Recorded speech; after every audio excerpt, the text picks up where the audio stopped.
Good evening dear children, welcome to DK English पाठशाला। आज हम पढ़ने वाले हैं फ्लेमिंगो के चैप्टर 6 पोएट्स एंड पेनकेक्स का पार्ट 3। पिछले दोनों पार्ट्स में पार्ट 1 में हमने जेमिनी स्टूडियोज़ के बारे में पढ़ा था और पार्ट 2 में हमने कोथामंगलम सुब्बू के बारे में पढ़ा। आज हम पार्ट 3 में जेमिनी स्टूडियोज़ के अदर मेंबर्स के बारे में पढ़ेंगे। तो चलिए शुरू करते हैं। You saw Subbu always with the boss. आप हमेशा सुब्बू को बॉस के साथ ही देखेंगे, but in the attendance rolls. लेकिन जब अटेंडेंस का टाइम आता था, he was grouped under a department called the story department. तो सुब्बू हमेशा स्टोरी डिपार्टमेंट में जाकर खड़ा हो जाया करता था। Comprising a lawyer. इस स्टोरी डिपार्टमेंट के कौन कौन मेंबर थे, जिसमें से एक वकील था and an assembly of writers and poets, और राइटर्स और पोएट्स का एक झुंड था। The lawyer was also officially known as the legal adviser. Lawyer को सभी लोग लीगल एडवाइज़र के रूप में ऑफिशियली जानते थे, but everybody refer to him as the opposite. लेकिन सभी लोग उसको उल्टा ही मानते थे, क्योंकि वो लीगल एडवाइज़र जैसे काम कुछ नहीं करता था, उल्टे पुल्टे काम करता था। An extremely talented actress. उसके कारण एक बहुत ही शानदार टैलेंटेड एक्ट्रेस ने अपना जॉब खो दिया था। तो किस तरह से उसने जॉब खोया था, आगे वाले लाइंस में हमें यही बताया गया है। An extremely talented actress who was also extremely temperamental, जो कि एक्सट्रीमली टेम्परामेंटल भी थी, इसका टेम्पर बहुत शॉर्ट था, बहुत जल्दी गुस्सा हो जाया करती थी। Once blew over on the sets. एक दिन सेट्स पर बुरी तरह से भड़क गई। While everyone stood stunned. सारे के सारे लोग आश्चर्यचकित खड़े थे। Stunned. The lawyer quietly switched on the recording equipment. तो इस लॉयर ने क्या किया, चुपके से रिकॉर्डिंग इक्विपमेंट ऑन कर दिया। When the actress paused for breath. जब एक्ट्रेस थोड़ी देर सांस लेने के लिए रुकी, the lawyer said to her. Lawyer ने उसे कहा, 1 minute please, and played back the recording. और उसने पूरी की पूरी रिकॉर्डिंग प्लेबैक कर दी। जो कुछ उसने बोला था वो कुछ रिकॉर्ड हो चुका था। देयर वॉज नथिंग इनक्रिमिनेटिंग और unmentionably foul about the actress's tirade against the producer. तो जो कुछ उसने बोला था वो प्रोड्यूसर के बारे में बोला था, लेकिन उसमें कुछ भी इनक्रिमिनेटिंग का मतलब दोष लगाने वाला नहीं था। यानी उसने किसी भी चीज़ का उस पर ब्लेम नहीं लगाया था या कुछ भी गंदा नहीं बोला था अपने टायरेड में। टायरेड मीन्स एंग्री स्पीच या क्रिटिसाइजिंग स्पीच। उसमें कुछ भी प्रोड्यूसर के खिलाफ बोला नहीं था। But when she heard her voice, लेकिन उसने जब अपनी आवाज़ दोबारा सुनी थ्रू द साउंड इक्विपमेंट, उस रिकॉर्डिंग इक्विपमेंट से, उपकरण से, शी वाज स्टक डम। वो पूरी तरह से बेसुध हो गई, कुछ बोल ना पाई। A girl from the countryside. एक गांव की आई लड़की। She hadn't gone through all the stages of worldly experiences. जिसे दुनिया का कोई खास अनुभव नहीं था। That generally preceded a position of importance and sophistication. ये किस तरह से जब आदमी इम्पॉर्टेंट पोस्ट पर पहुंच जाता है तो किस तरह से आसपास में उसके षड्यंत्र बुने जाते हैं, उन सब चीज़ों का उसे अनुभव नहीं था। That she had found herself catapulted into. तो वो एकदम से इस मुकाम पर पहुंची थी, गांव की लड़की से एकदम से टैलेंटेड एक्ट्रेस बन गई थी, इसलिए उन सब चीज़ों का उसे अनुभव नहीं था। She never quite recovered from the terror she felt that day. जो टेरर उसे मिला था उस दिन, उस टेरर से वो कभी भी उबर नहीं पाई, उस टेरर से कभी बाहर नहीं निकल पाई। That was the end of a brief and brilliant acting career. और इस प्रकार से एक ब्रीफ और ब्रिलियंट एक्टिंग करियर का खात्मा हो गया। The legal adviser who was also a member of the story department. Legal adviser जो कि स्टोरी डिपार्टमेंट का मेंबर था, हैड अनविटिंगली का मतलब बिना जाने, उसने एक इस तरह से जो एक्ट्रेस थी उसके करियर को ख़त्म कर दिया था। While every other member of the department wore a kind of uniform. Department के सभी लोग एक यूनिफॉर्म पहनते थे, khadi dhoti with a slightly oversized and clumsily tailored white khadi shirt. Khadi dhoti पहनते थे या फिर थोड़ी सी बड़ी और बड़े बेढंगेपन से बनाई हुई वाइट खादी शर्ट पहनते थे। The legal adviser wore pants and a tie. लेकिन लीगल एडवाइज़र इन सब से अलग एक पैंट और टाई पहनता था, एंड समटाइम्स ए कोट, और कभी कभी कोट पहनता था। That looked like a coat of mail. जिस कोट में थोड़ा सा अलग फैंसी कोट दिखता था, जिसमें मेटल्स के बटन लगा करते थे ताकि वो सबसे अलग दिख सके। Often he looked alone. अक्सर वो अकेला दिखाई देता था, एंड हेल्पलेस, और हेल्पलेस भी था। A man of cold logic, जिसकी कोई लॉजिक या आइडियोलॉजी नहीं थी। इन अ क्राउड ऑफ ड्रीमर्स, जहाँ इतने सारे लोग, dreamers, crowd of dreamers refer करता है पोएट्स को। इतने बड़े बड़े पोइट्स जो हमेशा ड्रीम्स में रहते थे कविताएं लिखने के लिए, उनके बीच में ये आदमी बहुत ठंडा आदमी था जिसकी कोई आइडियोलॉजी नहीं थी, एक न्यूट्रल मैन था in an assembly of Gandhis and khadirs. Gandhi और खादी को मानने वाले लोगों से दूर, इसकी अपनी कोई आइडियोलॉजी नहीं थी। Like so many of those who were close to the boss, दूसरे लोगों की तरह जो बॉस के बिल्कुल करीब थे, he was allowed to produce a film, उसे एक फ़िल्म प्रोड्यूस करने के लिए अलाउ किया गया। And though a lot of raw stock and pancake were used on it, बहुत सारा कच्चा माल और पैनकेक फिल्म को बनाने के लिए यूज़ किया गया। Not much came of the film, लेकिन फिल्म से कुछ मिला नहीं। देन वन डे, फिर एक दिन, the boss close down the story department, boss ने स्टोरी डिपार्टमेंट को क्लोज कर दिया। And this was perhaps the only instance in all human history, और पूरे ह्यूमन हिस्ट्री में ये एकमात्र ऐसा एग्जाम्पल था where a lawyer lost his job, जहाँ एक वकील की जॉब इसलिए चली गई because the poets were asked to go home, क्योंकि पोएट्स को घर जाने के लिए कह दिया गया था। Gemini Studios was the favorite haunt of poets like S.D.S. Yogiyar, Sangu Subramaniam, Krishna Shastri and Harindranath Chattopadhyay. Gemini studio में बहुत सारे पोएट्स आया करते थे जिनके नाम यहाँ लिखे हुए हैं।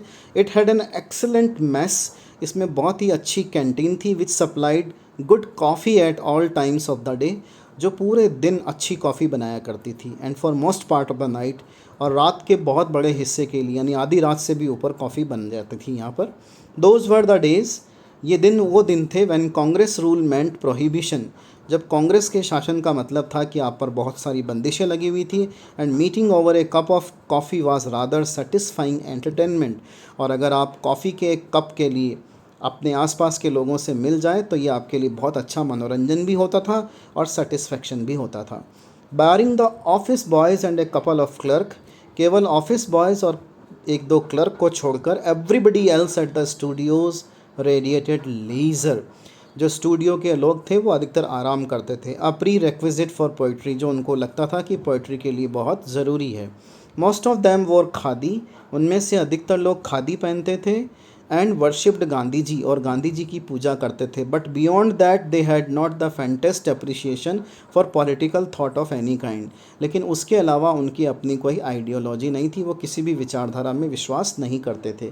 Naturally they were all averse to the term communism, वो सारे के सारे कम्युनिज्म के खिलाफ थे। कम्युनिज्म वायलेंस को सपोर्ट करता है, जबकि गांधी जी अहिंसा को सपोर्ट करते थे, तो इसलिए वो गांधी जी की विचारधारा से प्रभावित थे, तो कम्युनिज्म से बहुत बहुत दूर दूर थे। A communist was a godless man, communist होता कौन है? एक गॉडलेस मैन, जो भगवान में विश्वास नहीं करता है। ही हैड नो फीलियल और कंजुगल लव, उसका ना अपने बच्चों के प्रति कोई मोह होता है, ना अपनी पत्नी या पति के प्रति कोई मोह होता है। ही हैड नो कंपंक्शन, उसे कोई पछतावा भी नहीं होता है about killing his on parents और हिज चिल्ड्रन, अपने ही बच्चों को या अपने ही माँ बाप को मार डालने में।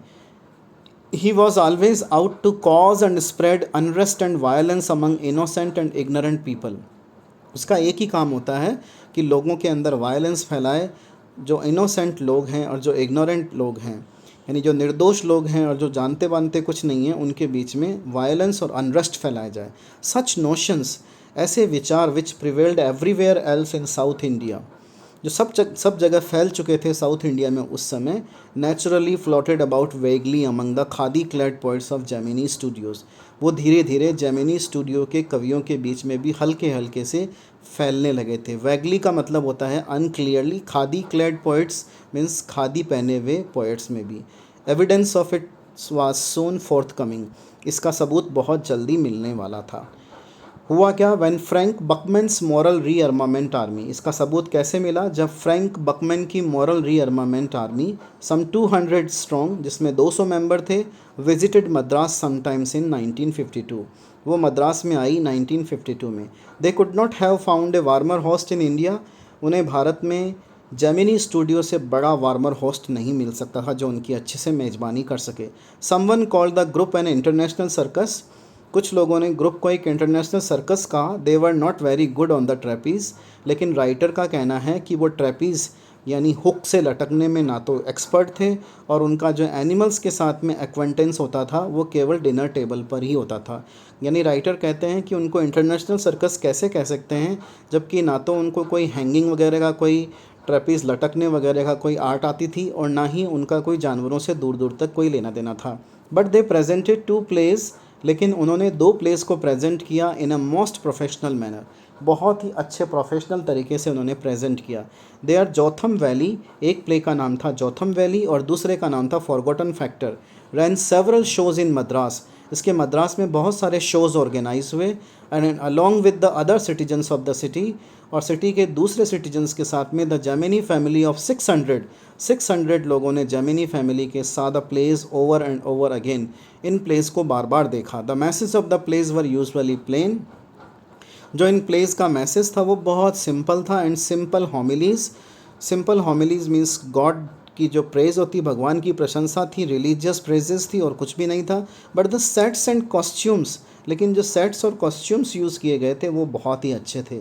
Madras and the Tamil drama community were terribly impressed, जो मद्रास और तमिल ड्रामा कम्युनिटी थी वो इन प्लेस से बहुत इम्प्रेस हुई, and for some year almost, और उसके बाद में कई सालों तक ऑल तमिल प्लेस, जितने भी तमिल प्लेस हुए उनमें वही सनराइज़ और सनसेट का सीन उसी तरह से होता था जैसा जोथम वैली में हुआ था।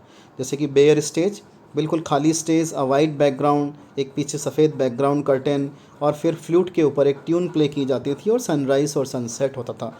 ये वाला आइडिया उनको बहुत पसंद आया, जेमिनी स्टूडियो के लोगों को, और जितने भी तमिल प्लेस बने उनमें सभी में इसी तरह की चीज़ों को फॉलो किया गया। It was some years later, कुछ सालों बाद मालूम पड़ा that MRA was a kind of counter movement to international communism, कि MRA जो था वो कम्युनिज्म, इंटरनेशनल कम्युनिज्म के अगेंस्ट में आया हुआ एक आंदोलन था। And the big bosses of Madras like mister Vasan, और मद्रास के इन बड़े बड़े बॉसेस मिस्टर वासन को केवल उनके हाथों में पपेट्स की तरह, कठपुतलियों की तरह थे वो। I am not sure however that this was Indeed the case, मुझे पता नहीं कि ये केस ऐसा था या नहीं था कि मिस्टर वासन उनके हाथ में कठपुतली जैसे थे, लेकिन for the unchangeable aspect of these big bosses, author कहते हैं कि इन बड़े बड़े बॉसेस को, मिस्टर वासन को, इन सब चीज़ों से कोई ख़ास लेना देना नहीं होता है। इनको सिर्फ अपने फंड्स से मतलब होता है, चाहे कोई MRA आए, चाहे कोई नो MRA आए, चाहे कोई भी इंस्टीट्यूट आए। इंटरनेशनल कम्युनिज्म या नो इंटरनेशनल कम्युनिज्म, इनकी कोई विचारधारा नहीं होती है। इनका एक ही पर्पज़ होता है कि कैसे न कैसे अपने ऑर्गेनाइजेशन को आगे बढ़ाया जाए। The staff of Gemini Studios had a nice time, Gemini studio का जो स्टाफ था उनका समय बहुत अच्छा बीता। होस्टिंग 200 पीपल, उन्होंने 200 लोगों का स्वागत किया। ऑल ह्यूज़ एंड साइज, सभी प्रकार के लोगों का, ऑफ एटलीस्ट 20 नेशनलिटीज़, जो कम से कम 20 देशों से थे। It was such A change, ये थोड़ा सा चेंज आया था from the usual collection of crowd players, daily जो क्राउड प्लेयर्स का कलेक्शन होता था, जिनके ऊपर मेकअप किया जाता था ब्रश से स्लैप कर करके, उससे थोड़ा सा अलग ये कुछ चेंज लेकर आया था मॉरल रीअर्मामेंट आर्मी का आना। सो ये आज तीसरे पार्ट का एंड होता है। हम बहुत जल्दी फोर्थ पार्ट में इस लेसन को कंक्लूड करेंगे। आशा है आपको ये ट्रांसलेशन पसंद आया होगा। अगर पसंद आया है तो अपने फ्रेंड्स के बीच में ज़रूर शेयर कीजिए, और अपने कमेंट्स लिखकर कमेंट बॉक्स में बताएं कि ये चीज़ आपको कैसी लगी, और इसको लाइक भी ज़रूर कीजिए, और हमारे चैनल को सब्सक्राइब करना ना भूलें ऐसे ही वीडियोज़ के लिए। चैनल का नाम है DK इंग्लिश पाठशाला। Thanks a lot.